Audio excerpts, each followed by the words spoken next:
Susan, you're gonna want to check this out. They're Catherine's. Is this what she's been doing all those late nights? She must be curious.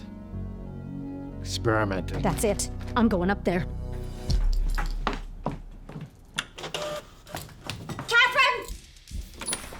Catherine, we have to talk.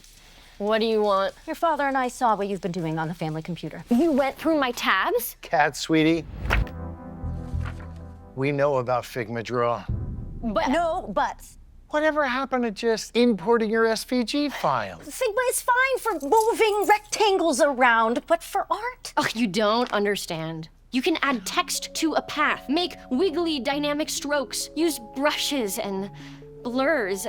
And what if you get hooked on it? Listen, Missy, if you think you can just ignore other software and create your own vector doodles in some tab on some browser, then you have got another thing coming.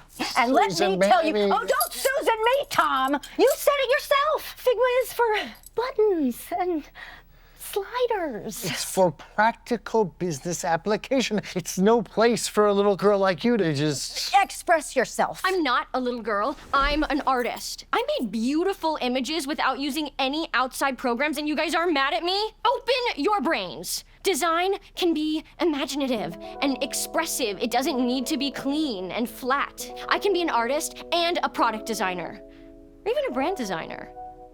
Catherine, sweetie, we're not mad. We're disappointed.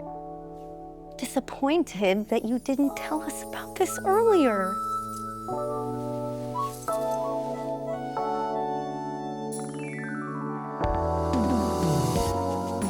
Don't let your loved ones be the last to know about Figma Draw.